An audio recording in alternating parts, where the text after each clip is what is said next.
بسم اللہ الرحمن الرحیم۔ السلام علیکم۔ مسلسل 40 دن نمرود کی آتش کدہ میں رہنے کے بعد حضرت ابراہیم علیہ السلام ملک شام کی طرف ہجرت فرما گئے۔ راستے میں ایک شہر خزان الوجہ میں قیام کیا۔ ایک صبح آپ نے دیکھا کہ سب لوگ محل کی طرف جا رہے ہیں۔ پوچھنے پر پتہ چلا کہ یہاں کی شہزادی نہایت خوبصورت ہے اور 7 ملکوں کے شہزادے اس کے لیے رشتہ لے کر آ رہے ہیں۔ جس کو وہ پسند کرے گی اسی سے شادی ہوگی۔ روایت ہے کہ اس شہزادی کے حسن کی شہرت بے انتہا تھی۔ حضرت ابراہیم علیہ السلام بھی اللہ کے حکم سے محل تشریف لے گئے۔ جب شہزادی نقاب اوڑھے اپنے باپ کے ساتھ جلوہ افروز ہوئی تو اس کو اتنے زیادہ رش میں ایک شخص کی پیشانی چمکتی نظر آئی۔ شہزادی نے فیصلہ سنا دیا کہ میں اسی سے شادی کروں گی۔ وہ شخص حضرت ابراہیم علیہ السلام تھے اور ان کے ماتھے پر نور محمدی صلی اللہ علیہ وسلم تھا، جس پر شہزادی اپنا دل ہار بیٹھی تھی۔ دوستو، وہ شہزادی حضرت سارہ سلام اللہ علیہا تھیں۔ بادشاہ کے بہت منع کرنے کے باوجود بھی حضرت سارہ کا نکاح حضرت ابراہیم علیہ السلام سے ہو گیا۔ بادشاہ اس لیے منع کر رہا تھا کہ یہ مسافر ہے اور اس کے پاس دولت بھی نہیں ہے۔ خیر، شادی کے بعد بادشاہ نے بے انتہا جانور، دھن دولت اپنی بیٹی کو دے کر روانہ کیا اور پھر حضرت ابراہیم علیہ السلام نے اپنی بیوی حضرت سارہ سلام اللہ علیہا کو لے کر مصر کی طرف ہجرت کی۔ مصر میں اس وقت قبطیوں کی حکومت تھی اور یاد رہے کہ قبطیوں کے ہر بادشاہ کو فرعون کے لقب سے پکارا جاتا تھا۔ کچھ لوگ سمجھتے ہیں کہ فرعون خاص اس بادشاہ کا نام تھا جو حضرت موسیٰ علیہ السلام کے زمانے میں تھا، جبکہ فرعون کسی بھی بادشاہ کا نام تاریخ میں نہیں رہا۔ فرعون ایک لقب ہے جو کہ قبطیوں کے تمام بادشاہوں کے لیے بولا جاتا تھا۔ اس وقت عمرو بن امرۃ القیس وہاں کا فرعون بادشاہ تھا۔ راستے میں کچھ لوگوں نے کہا کہ حضرت ابراہیم علیہ السلام مصر کا بادشاہ بہت ظالم ہے اور وہ عورتوں کی خواہش بہت رکھتا ہے اور بالخصوص نئی نویلی دلہنوں کا زیادہ شائق ہے اور بہت جلد اس کی طرف مائل ہو جاتا ہے۔ اس راستے پر 10 آدمی متعین رہتے ہیں۔ جو کوئی مال و اسباب مصر لے کر جاتا ہے تو اس کو پکڑ کر اس سے اس کا مال محصول لیتا ہے، اور اگر کوئی سوداگر عورت کو ساتھ لے جاتا ہے تو وہ اس عورت کو اس سے چھین لیتا ہے۔ یہ سن کر حضرت ابراہیم علیہ السلام بے حد پریشان ہوئے، کیونکہ وہ جانتے تھے کہ میری بیوی سارہ جیسا حسن اس پورے جہاں میں اس وقت نہیں ہے۔ لیکن خیر، یہ ہجرت اللہ کی طرف سے تھی، اس لیے آپ نے سفر جاری رکھا۔ ادھر دوسری طرف فرعون مصر کو پہلے ہی اطلاع مل چکی تھی کہ ایک آدمی انتہائی خوبصورت لڑکی کے ساتھ مصر کی طرف رواں دواں ہے۔ چنانچہ اس نے پہلے ہی اپنے فوجی دستے کو حکم دے رکھا تھا کہ جیسے ہی یہ لوگ مصر کی حدود میں داخل ہوں تو ان کو میرے پاس لے آنا۔ بس جیسے ہی حضرت ابراہیم علیہ السلام مصر پہنچے تو فرعون کے فوجیوں نے آپ کو گرفتار کر لیا اور محل میں لے آئے، اور محل کے سب سے خوبصورت کمرے میں ان کو ٹھہرا دیا گیا۔ بادشاہ ان کے حسن کے بارے میں اپنے کارندوں سے آگاہ ہو چکا تھا۔ اس کی نیت جو پہلے ہی خراب تھی، وہ اب اس کا ارادہ اور زیادہ برا ہو گیا۔ اب اس نے حکم دیا کہ اس لڑکی کو نہلا دھلا کر لباس فاخرہ پہنا کر میری خلوت گاہ لے آؤ۔ ملعون کے حکم کی تعمیل کی گئی۔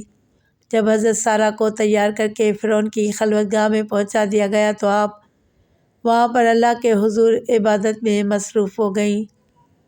واقعہ تفصیل سے درج ہے۔ چنانچہ فرعون خلوت گاہ پہنچا اور حضرت بی بی سارہ سلام اللہ علیہا کی عبادت ختم ہونے کا انتظار کرنے لگا۔ حدیث پاک کے الفاظ ہیں کہ حضرت بی بی سارہ سلام اللہ علیہا نے اللہ پاک سے یوں دعا کی: اے اللہ، اگر میں تجھ پر اور تیرے رسول ابراہیم علیہ السلام پر ایمان رکھتی ہوں، اور اگر میں نے اپنے شوہر کے سوا اپنی شرمگاہ کی حفاظت کی ہے تو تو مجھ پر ایک کافر کو مسلط نہ کر۔ اب حضرت سارہ سلام اللہ علیہا کوئی عام خاتون تو تھی نہیں، بلکہ جناب سارہ بے شمار معنوی اور اخلاقی فضائل و کمالات کی حامل خاتون تھی، اور قضاء الہی پر صبر و تحمل کے ساتھ راضی رہنا ان کی اہم خصوصیت تھی، اور خدا پر اعتماد و بھروسہ، عبادت و ریاضت میں خلوص اس خدا پرست خاتون کی دوسری صفتیں تھیں۔ اگرچہ آپ شادی سے پہلے ایک بہت ہی مالدار خاتون تھی، لیکن حضرت ابراہیم سے شادی کے بعد بے پناہ مصائب و آلام برداشت کیے اور اس راہ میں نہایت صبر و تحمل اور خدا پر مکمل اعتماد کے ساتھ زندگی میں پیش آنے والی مشکلات کو سر کیا۔ اللہ عز و جل نے آپ کی ہر دعا قبول فرمائی تھی، چنانچہ جب نماز پڑھ کر آپ کھڑی ہوئیں تو فرعون گندی نیت سے آگے بڑھنے لگے۔ حضرت سارہ پیچھے ہٹنے لگیں اور ٹھوکر کھا کر بستر پر جا گریں۔ یہ دیکھ کر قبطیوں کا بادشاہ ہنس پڑا اور برہنہ ہونے لگا۔ بس اللہ پاک کا عذاب شروع ہو گیا اور اس کے پاؤں زمین میں دھنسنے لگے۔ یہ دیکھ کر بادشاہ کانپنے لگا اور معافی مانگنے لگا تو سارہ سلام اللہ علیہا نے اللہ کے حضور میں دعا کی، اے اللہ، اگر یہ مر گیا تو لوگ کہیں گے کہ سارہ نے مارا ہے۔ چنانچہ وہ پھر چھوٹ گیا۔ جیسے ہی زمین نے اس بادشاہ کو چھوڑا تو وہ دوبارہ سارہ سلام اللہ علیہا کی طرف بڑھا۔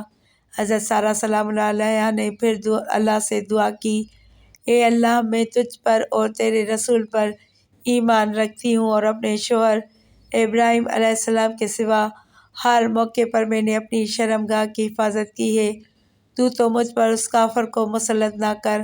چنانچہ وہ پھر تھرایا، کانپا اور اس کے پاؤں زمین میں دھنس گئے۔ بادشاہ پھر سے معافی مانگنے لگا تو سارہ سلام اللہ علیہا نے پھر سے دعا کی، اے اللہ، اگر یہ مر گیا تو لوگ کہیں گے کہ اسی نے مارا ہے۔ اب دوسری مرتبہ یا تیسری مرتبہ بھی وہ بادشاہ چھوٹ گیا۔ آخر بادشاہ نے اپنے درباریوں کو بلایا اور کہنے لگا کہ تم لوگوں نے میرے پاس غلط لڑکی کو بھیجا ہے، یہ تو کوئی انسان نہیں ہے۔ چنانچہ اس نے اپنی بیٹی ہاجر، جو بعد میں حضرت حاجرہ سلام اللہ علیہا کے نام سے مشہور ہوئیں، کو حضرت سارہ کے حوالے کر دیا اور کہنے لگا کہ میں چاہتا ہوں کہ یہ تمہاری کنیز بن کر رہے اور آپ جیسی ہی پاک باز بن جائے۔ پھر بہت سارے مال و دولت کے ساتھ بادشاہ نے اپنی بیٹی اور حضرت سارہ کو رخصت کیا۔ پھر حضرت سارہ حضرت ابراہیم علیہ السلام کے پاس آئیں اور سارا ماجرا سنایا۔ چنانچہ حضرت حاجرہ نے حضرت ابراہیم علیہ السلام کے گھرانے میں پوری تربیت حاصل کی اور 85 سال کی عمر میں جبکہ آپ اولاد سے مایوس ہو رہے تھے، حضرت سارہ نے ان سے خود کہا کہ حاجرہ سے شادی کر لو، شاید اللہ پاک انہی کے ذریعے تم کو اولاد عطا کرے۔ چنانچہ ایسا ہی ہوا کہ شادی کے بعد حضرت حاجرہ حاملہ ہو گئیں اور ان کو خواب میں فرشتہ نے بشارت دی کہ ایک بیٹا جنے گی، اس کا نام اسماعیل رکھنا، اللہ تعالیٰ نے تیرا دکھ سن لیا۔ حضرت ابراہیم علیہ السلام کی عمر مبارک 100 برس اور آپ علیہ السلام کی اہلیہ حضرت سارہ علیہ السلام کی عمر 90 سال تھی جب ان کے ہاں حضرت اسحاق علیہ السلام پیدا ہوئے۔ ان دنوں حضرت ابراہیم علیہ السلام ملک شام میں رہائش پذیر تھے، جبکہ بڑے صاحبزادے حضرت اسماعیل علیہ السلام 14 سال سے مکہ مکرمہ میں اپنی والدہ حضرت حاجرہ علیہ السلام کے ساتھ مقیم تھے۔ حضرت اسماعیل علیہ السلام کی نسل سے عرب کے تمام قبائل وجود میں آئے۔ حضرت اسماعیل علیہ السلام کی اولاد میں خاتم النبیین حضرت محمد مصطفیٰ صلی اللہ علیہ وآلہ وسلم دنیا میں رونق افروز ہوئے، جبکہ حضرت اسحاق علیہ السلام سے حضرت یعقوب علیہ السلام پیدا ہوئے، جنہیں اسرائیل بھی کہا جاتا ہے اور اس لیے ان کی نسل کو بنی اسرائیل کہتے ہیں۔ بنی اسرائیل میں جو انبیاء علیہ السلام دنیا میں مبعوث ہوئے ان کی تعداد بہت زیادہ ہے، تاہم بنی اسرائیل میں نبوت کا سلسلہ حضرت عیسیٰ علیہ السلام پر ختم ہوا۔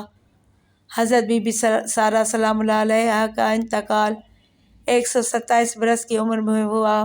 حضرت ابراہیم علیہ السلام نے ان کی تدفین کنعان کی بستی ہیبرون میں کی۔